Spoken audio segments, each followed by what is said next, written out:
Let's close with one that's really in our lane. How much airtime have we spent talking about the development and the curve and everything that's happened with this I'd like band? to think we were early adopters, which is why I feel we do have some sense of carte blanche when talking about the Arctic Monkeys. Right. So for the Arctic Monkeys, I'm going to 100% agree with you. We're going to say some things right now that some people will vehemently disagree with. We're not hardliners. We've been fans for a long time.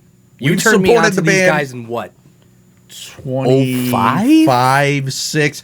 Listen, we've been on board since day one, since their earliest album, you know, Brian Storm, all those look good on the dance floor. And obviously when they first came out, they were very kind of almost Mr. Reensy, like very raw. Straight ahead. Garagey, straight ahead. I think they got their first notice on MySpace. That's how long they've been around. Wow. But that was when everybody discovered Alex Turner was handsome. So we know. So we know about Alex Turner. So listen, I think like Rev said, we've earned the right to have our own opinion about them. They started developing and they started working on their sound, honing their sound. Humbug comes out 2009. Wow. Very distinct shift here from the previous albums, but a really good shift. Like in 2009, when I was listening to this, I was like, this is exactly what this band needed.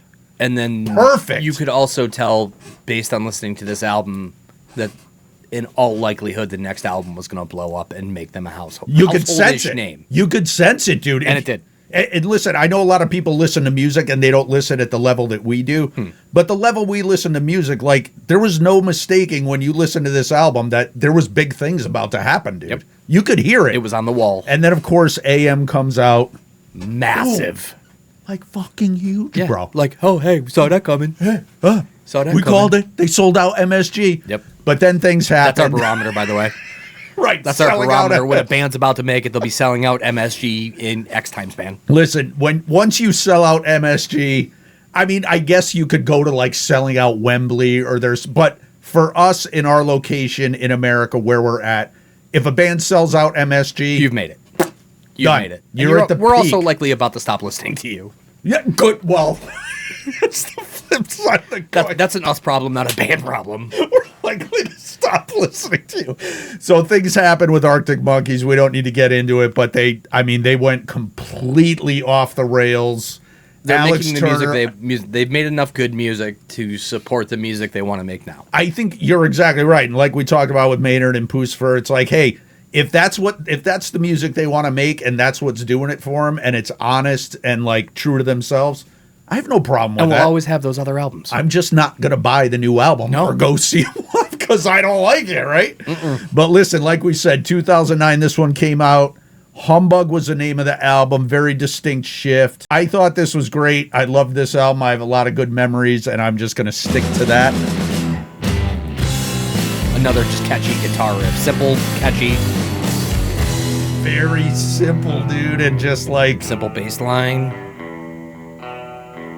And it was like, it felt like look good on the dance floor. It just felt polished. Like they were like, we're going to smooth it out around the corners. Look at Alex Turner's hair. Weird long hair. Look at how long it was. And you want to talk about a baby making song? If you need to make a baby, put this.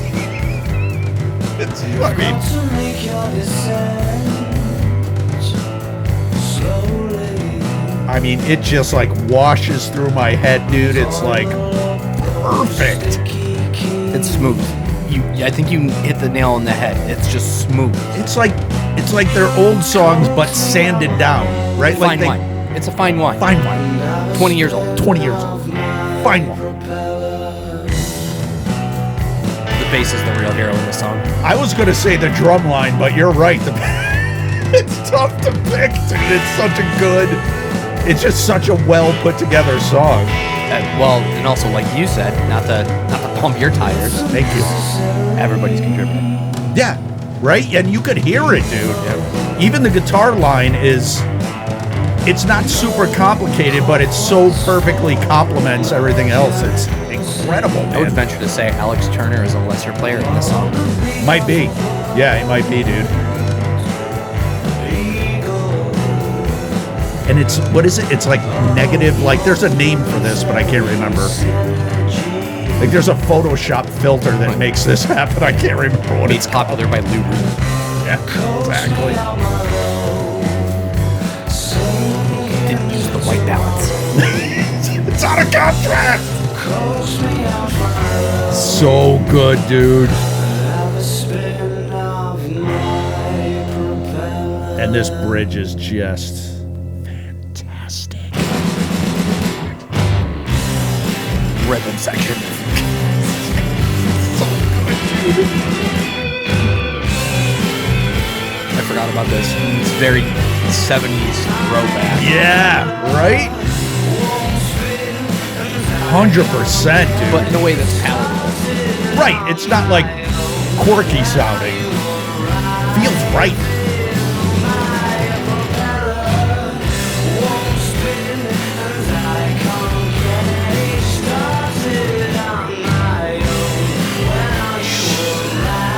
What a strong track, dude.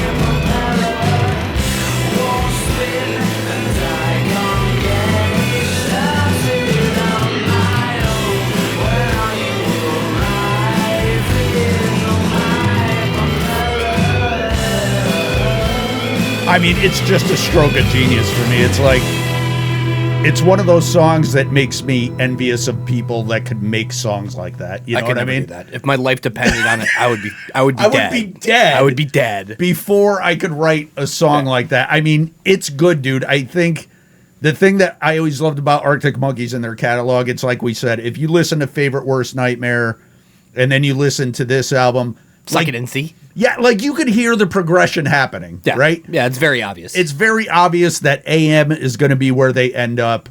I mean, it's going to be huge. It's just so palatable, like we say.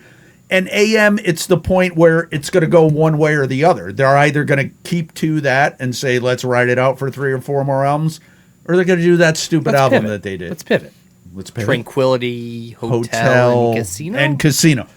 Not my cup of tea. I don't think it. I liked one song. Which song? I liked one too.